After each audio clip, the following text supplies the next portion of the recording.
ഇന്നത്തെ പത്രം ശരിയായി വായിക്കാനും നാളത്തെ ചോദ്യപേപ്പർ നേരിടാൻ സ്വയം തയ്യാറെടുക്കുവാനും കഴിയുന്നില്ലെങ്കിൽ ജീവിതം വിലയില്ലാത്തതും ആർക്കും എപ്പോൾ വേണമെങ്കിലും വലിച്ചെറിയാവുന്നതുമായ ഒരു ടിഷ്യൂ പേപ്പർ പോലെയായി മാറും.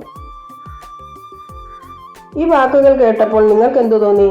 ഒരു പരീക്ഷാ ഭീതിയോ അതോ ജീവിതത്തിന്റെ യഥാർത്ഥ യാഥാർത്ഥ്യമോ? ഇന്ന് ഞാൻ പറയാൻ പോകുന്നത് ഒരു ചെറിയ കഥയാണ്. ഒരു യുവാവിൻ്റെയും ഒരു ടിഷ്യൂ പേപ്പറിൻ്റെയും കഥ. അരവിന്ദൻ, 22 വയസ്സ്, ഗ്രാമത്തിലെ ഒരു സാധാരണ കുടുംബം. അച്ഛൻ ഒരു ചെറിയ കടയിൽ ജോലി ചെയ്യുന്നു, അമ്മ വീട്ടമ്മ. അരവിന്ദിന് ഒരു സ്വപ്നം ഉണ്ടായിരുന്നു, ഗവൺമെന്റ് ജോലി. അതിനായി അയാൾ എല്ലാ ദിവസവും പഠിക്കുമെന്ന് പറഞ്ഞു. പക്ഷേ രാവിലെ എഴുന്നേറ്റാൽ ഫോണിലേക്ക് നോക്കും. Reels, YouTube shorts, WhatsApp status. പത്രം വീട്ടിൽ വരുമായിരുന്നു. അച്ഛൻ ദിവസവും മേശപ്പുറത്ത് വയ്ക്കും. അരവിന്ദൻ ഒരിക്കലും തുറന്നില്ല.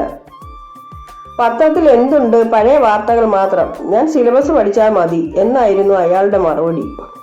സുഹൃത്തുക്കൾ ചോദിക്കുമ്പോൾ ഞാൻ തയ്യാറെടുക്കുന്നുണ്ട് എന്ന് പറയും. പക്ഷേ യഥാർത്ഥത്തിൽ തയ്യാറെടുപ്പില്ലായിരുന്നു, വെറും സമയം കളയലായിരുന്നു. ഒരു വർഷം കഴിഞ്ഞു. PSC പ്രിലിമിനറി പരീക്ഷ. ചോദ്യപേപ്പർ തുറന്നപ്പോൾ അരവിന്ദന്റെ കൈ വിറച്ചു. കറണ്ട് അഫയേഴ്സ്, സാമ്പത്തിക വാർത്തകൾ, പരിസ്ഥിതി പ്രശ്നങ്ങൾ, പുതിയ സർക്കാർ പദ്ധതികൾ ഒന്നും അറിയില്ല. സിലബസ് മാത്രം പഠിച്ചയാൾക്ക് ലോകം മാറിക്കൊണ്ടിരിക്കുന്നത് കാണാൻ കഴിഞ്ഞില്ല. പരീക്ഷ കഴിഞ്ഞ് വീട്ടിൽ വന്ന് അച്ഛൻ ചോദിച്ചു, എങ്ങനെയായിരുന്നു? അരവിന്ദൻ മിണ്ടാതെ തല താഴ്ത്തി. രാത്രി ഉറങ്ങാൻ കഴിഞ്ഞില്ല. മനസ്സിലൊരു ചോദ്യം മാത്രം മാറി മാറി വന്നു. ഞാൻ എന്തിനാണ് ഇത്രയും ദിവസം ജീവിച്ചത്? അടുത്ത ദിവസം രാവിലെ അരവിന്ദൻ കുളിമുറിയിൽ നിന്നും കൈ കഴുകി ടിഷ്യൂ പേപ്പർ എടുത്തു, മുഖം തുടച്ചു, പിന്നെ വലിച്ചെറിഞ്ഞു. ആ നിമിഷം ഒരു ചിന്ത മിന്നി. ഞാനും ഇതുപോലെയല്ലേ? ഉപയോഗിച്ച് വേണ്ടാത്തപ്പോൾ വലിച്ചെറിയുന്നു. ആർക്കും വിലയില്ല, ആർക്കും ഓർമ്മയില്ല. ജീവിതവും അങ്ങനെയാകാം. ഇന്ന് വായിക്കാത്തവൻ, നാളെ തയ്യാറാകാത്തവൻ ഒരു ദിവസം ആരോ വലിച്ചെറിയുന്ന ടിഷ്യൂ പേപ്പറായി മാറും. ആ ദിവസം മുതൽ അരവിന്ദൻ മാറി. രാവിലെ 6 മണിക്ക് എഴുന്നേൽക്കും, പത്രം എടുത്ത് വായിക്കും. എഡിറ്റോറിയൽ മുതൽ കറണ്ട് അഫയേഴ്സ് വരെ പ്രധാന വാർത്തകൾ നോട്ട് ചെയ്യും. പിന്നെ സിലബസ്, പിന്നെ റിവിഷൻ. ആദ്യ മാസം ബുദ്ധിമുട്ടായിരുന്നു, മനസ്സ് വഴുതിപ്പോകും. പക്ഷേ അയാൾ തുടർന്നു. 6 മാസം കഴിഞ്ഞു. മറ്റൊരു പരീക്ഷ.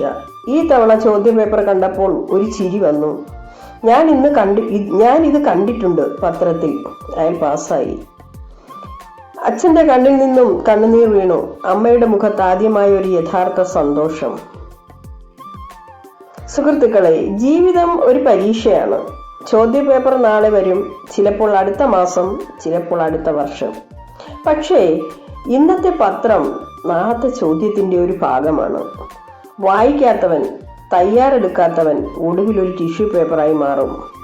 ഉപയോഗിച്ച് വലിച്ചെറിയാവുന്നത് നിങ്ങളുടെ ജീവിതം ആ ടിഷ്യൂ പേപ്പർ ആകട്ടെ എന്ന് നിങ്ങൾ ആഗ്രഹിക്കുന്നുണ്ടോ? അല്ലെങ്കിൽ ഒരു പുസ്തകമായി, ഒരു പാഠമായി, ഒരു പ്രചോദനമായി മാറണമെന്ന് ആഗ്രഹിക്കുന്നുണ്ടോ? തീരുമാനം നിങ്ങളുടേതാണ്. ഇന്നു മുതൽ പത്രം തുറക്കൂ, ലോകം മനസ്സിലാക്കൂ, നാളേക്കായി തയ്യാറെടുക്കൂ. കാരണം ജീവിതം ഒരിക്കൽ മാത്രമേ വരൂ. അത് ടിഷ്യൂ പേപ്പറാക്കി വലിച്ചെറിയരുത്. ഇന്നത്തെ പത്രം ശരിയായി വായിക്കുവാനും നാളത്തെ ചോദ്യപേപ്പർ നേരിടാൻ സ്വയം തയ്യാറെടുക്കുവാനും കഴിയുന്നില്ലെങ്കിൽ ജീവിതം ഒരു ടിഷ്യൂ പേപ്പർ പോലെയായി മാറും. ഈ വീഡിയോ നിങ്ങൾക്ക് ഉപകാരപ്പെട്ടെങ്കിൽ ലൈക്ക് ചെയ്യൂ, ഷെയർ ചെയ്യൂ, കമൻറ്റിൽ നിങ്ങളുടെ അഭിപ്രായം എഴുതൂ. നന്ദി. കരുതലോടെ ജീവിക്കൂ.